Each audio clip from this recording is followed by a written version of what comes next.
دنیا میں اربوں میں کتابیں موجود ہیں۔ ماضی کی کئی کتابیں وقت کے ساتھ فراموش ہو گئیں، مگر قرآن آج بھی دنیا میں پڑھی جانے والی سب سے زیادہ کتابوں میں شامل ہے، یا یوں بھی کہا جا سکتا ہے کہ دنیا میں سب سے زیادہ تلاوت کی جانے والی کتاب یہی ہے۔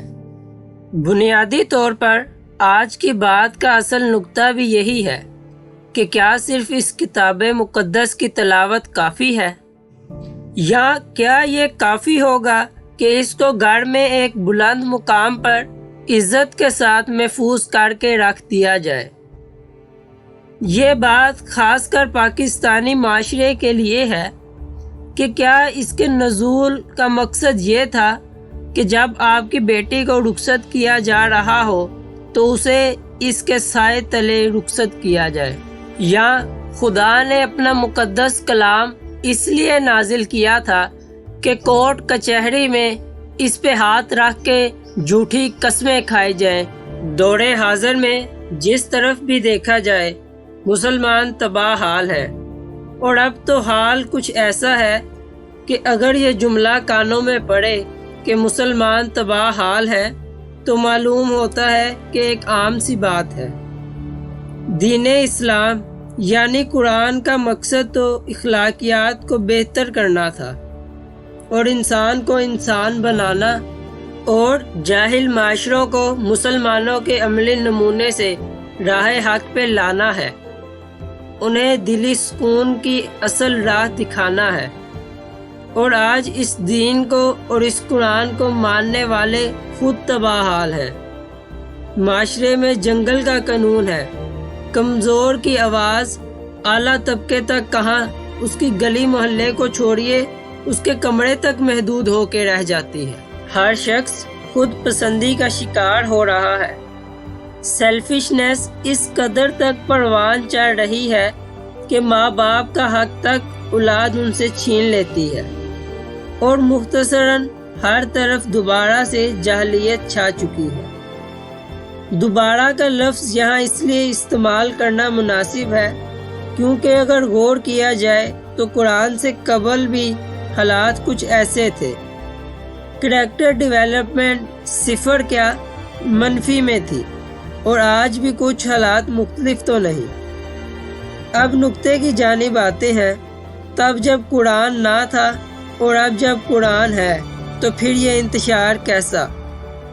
انسان کو پہلی دفعہ انسانیت، قرآن و حدیث اور ان کو ہم تک پہنچانے والے خاتم النبیین حضرت محمد صلی اللہ علیہ وآلہ وسلم نے سکھائی۔ اگر تب بھی قرآن کو صرف پڑھا جاتا اور اس کو عزت کے ساتھ الماری میں رکھ دیا جاتا کہ بھائی یہ تو اللہ کا کلام ہے، تو ہمیں کیا حاصل ہوتا؟ تب بھی گمراہی اس لیے ختم ہوئی تھی کہ صحابہ کرام رضی اللہ تعالیٰ عنہ نے اسے سمجھا تھا اور سمجھنے کے بعد اپنی اصلاح بھی کی تھی۔ یہ بھی ایک بہت بڑا مسئلہ ہے، ہم اپنی اصلاح سے پہلے معاشرے کی غلطیاں گننا شروع کر دیتے ہیں۔ بھائی معاشرہ بھی آپ اور مجھ جیسے غلطیاں کرنے والے لوگوں سے بنا ہے۔ اگر آپ اپنی اصلاح کرنی شروع کر دیں گے، جس کا سب سے بہتر ذریعہ قرآن ہے، تو معاشرے کے لوگ جب آپ کو اچھا کرتا پائیں گے تو کچھ نہ کچھ اثر ان پہ بھی ہوگا، اور اچھائی کا یہ چین ری ایکشن شروع ہو جائے گا۔ قرآن کو حفظ کرنا ایک اچھی بات ہے، میں اس کی مخالفت ہرگز نہیں کرتا، مگر میری ناقص خیال کے مطابق اگر اس کو حفظ کرنے سے زیادہ سمجھنے پہ توجہ دی جائے تو نتائج زیادہ بہتر حاصل ہوں گے۔ اب آپ کہیں گے کہ اس کو سمجھیں کیسے؟ کہاں سے آپ اس کے لیے الگ وقت نکالیں؟ آپ اگر دن میں 3-4 آیات ترجمے کے ساتھ پڑھ لیں، زیادہ تو نہیں مگر کچھ سمجھ لازمی آئے گی۔ اور کسی بھی کام کا آغاز ہمیشہ کچھ سے ہی ہوتا ہے، اور اگر ہر شخص خود میں کچھ اصلاح کرنے لگے تو بہت کچھ بہتری آئے گی۔ تو لہٰذا قرآن کو رخصتی کے دن بیٹی کے سر پہ رکھنے سے زیادہ توجہ قرآن کو اس کے سینے میں رکھنے پر دیں، کیونکہ اس نے آگے اپنی اولاد کی صورت میں نئے ذہن تشکیل دینے ہیں۔